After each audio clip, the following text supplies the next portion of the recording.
Time for our bi-weekly visit with the head coach of the 49ers, Kyle Shanahan. Coach, what's going on? Not much, guys. How you doing? Well, Good. So how was this 2 weeks for you? I know you're probably grinding. Did you find any time at all to kind of just detox a little bit, clear the head, and kind of do the exhale? And all right, let's get this thing going. Yeah, you try to really hard. I think you'd be surprised. I mean, they don't spend their whole week on the bye week in here grinding. You try to get out of here, and you still have to grind a little bit, but you also know that, right now it's 7 days a week until I think December 23rd. Our next day off will be the day after our Thursday night game versus Tennessee. So you got to rest up so your mind and everything is there for the long haul. But you can't get away from it. You try to go and spend time with your family, and you do, but they keep asking you questions, and they got to repeat themselves because your mind's still on a bunch of calls from the game and what's going forward. And you act like you're going to bed early so you can get back and watch some of the tape up in your room and stuff like that. But you try your hardest to get away. Dad, what do you want for dinner? Why 77 blue 7? What? Yeah. Give me the enchiladas. He said that'd be good. So what's the biggest concern for you in this bye week? Looking forward to the Colts. What have you seen in the first portion of the season? You say this is something we gotta get this right so we can move ahead and be the team we think we are.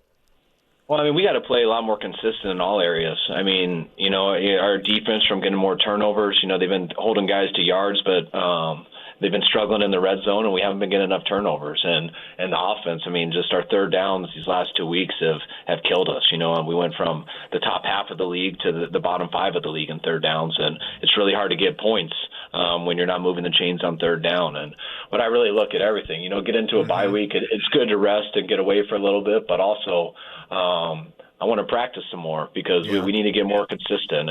But it's also a fine line with people because you're trying to get people healthier too. But I think our players have been saying a lot. And they say it a lot because I say it a lot in here. But we haven't been doing right long enough. And what I mean that is you can have a great drive, you can look great, but if you mess up 2 plays down there, you have nothing to show for it.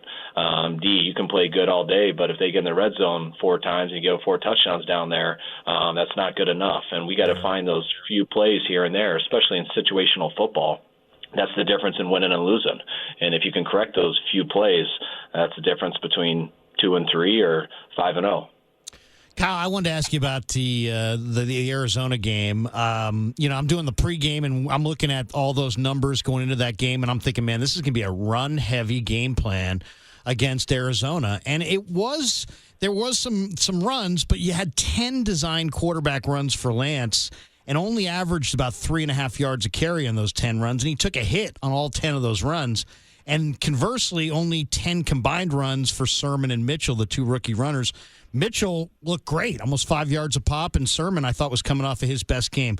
Why have the rookie quarterback shoulder such a significant load in his first start, and why not more reps for those 2 rookie running backs? Yeah, I don't really look at it as the numbers that you do. You look at it, I think Elijah got pretty good numbers too, and we had a quarterback design run where you read someone and they took the wrong guy, and we got a handoff to him where I think he got about 25 yards down to the 5-yard line.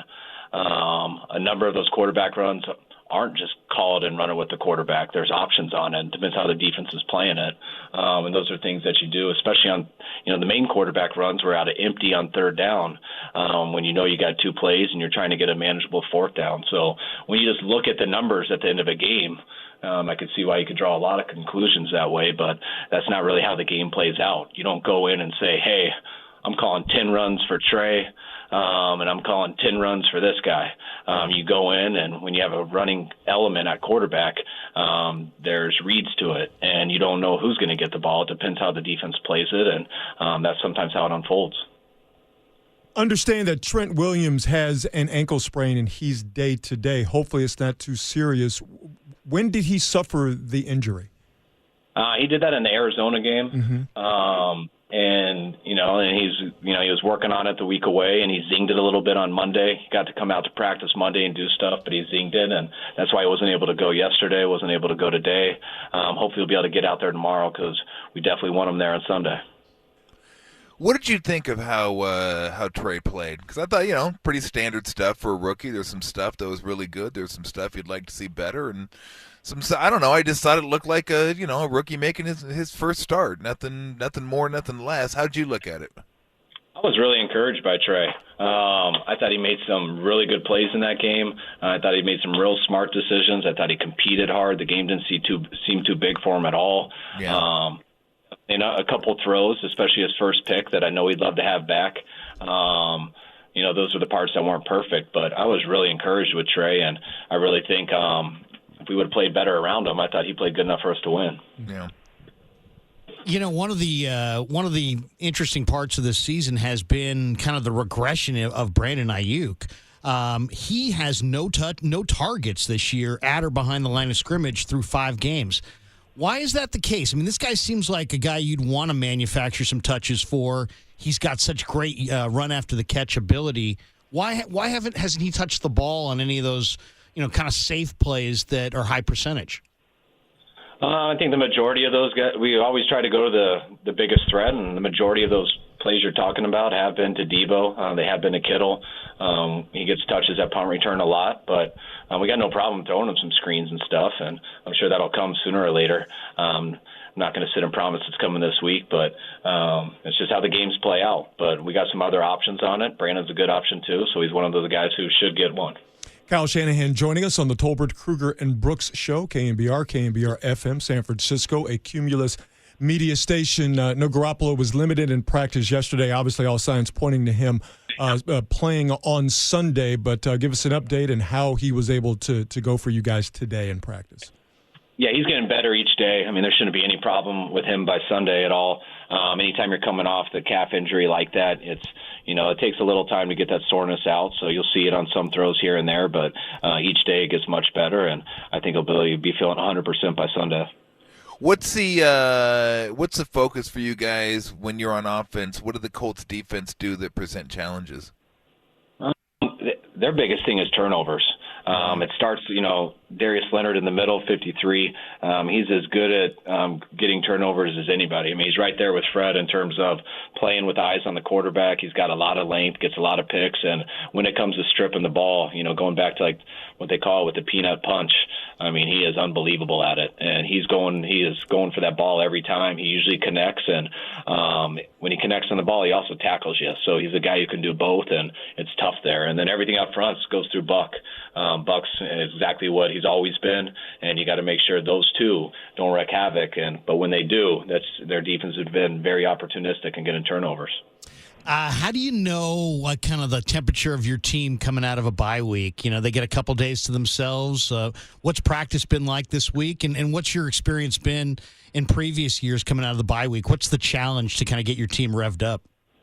Sometimes, usually that Monday bonus practice is usually, with I'd say the history for me, is usually one of my most frustrating days because everyone's had a few days off and they forget how to take a snap and catch a ball and come out of a huddle, and you're just pissed at everybody on Monday, and then usually you're normal by Wednesday. It wasn't like that this week though. Monday was a really good bonus practice for us, and we came here Wednesday, and now we got GPS stuff and everything, and it was the fastest our team had been for a practice here in a number of years. So I think our guys were fired up. They were rested, had a great day Wednesday. Today we challenged them a lot more with looks and stuff, and wasn't as clean of a day today, which I expected because of some of the looks we were doing, but we got a lot of good work in, and I expect it to lead to a good result here on Sunday. And slowly but surely you are getting healthier. I mean, obviously, not having your star tight end is not optimal, but you're getting better, healthier at your running back position. You're getting guys in your DB room. So,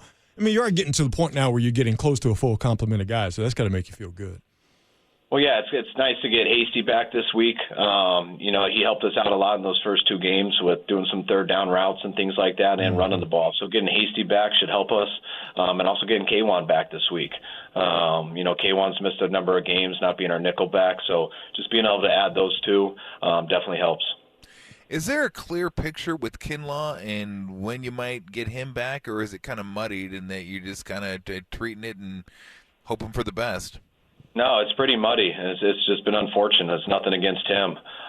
just the stuff that he went through, and then just watching on the field whenever he goes, it hasn't been acting right. And it's been a real unfortunate thing for him and our team this year, and we're still holding out hope, but it hasn't been looking good so far, and that's just some of the stuff that you got to deal with. I mean, we looked at Mo Hurst today. It looked like he got a little bit of an injury, so I'm hoping we'll get some good news on him going forward. I know we get Kevin Givens back next week, who is our other 3 technique that we had here that we thought we'd have going into the year. So that'll help next week, and hopefully we get some better news on Mo Hurst than I'm anticipating. Have you ever noticed any of the guys that maybe aren't running as much in practice trying to trade their GPS device with somebody that is? Oh, I used to, when I had Miles Austin in Cleveland, and we were giving him, we were messing with him for his GPS not being high enough. And the next day I saw him on the side taking his shirt off and throwing it as fast as he could. And I couldn't figure out what he was doing. And then I realized the GPS is in the shirts. And so he was just trying to get it faster that way. And then I would get annoyed because our trainers there in Cleveland, they would do everything off of that. So they'd come tell me halfway through practice that we're working this guy too much and we got to shut him down. It's like a kid, the old school thermometer, and you take it out of your mouth and you rub it on your pants and you stick it back in, like you have 128-degree fever. Yeah. I'd look over at Miles, he'd be jogging in place, just trying to it was so messed up. You can't look at anything in black and white. No, not at all. Oh, my goodness gracious. Hey, Coach, best of luck. Real quick, I'm just curious, supposed to rain a lot on Sunday. Does that change anything? Yeah, it usually does during the game, and that's what you got to figure out and adjust to.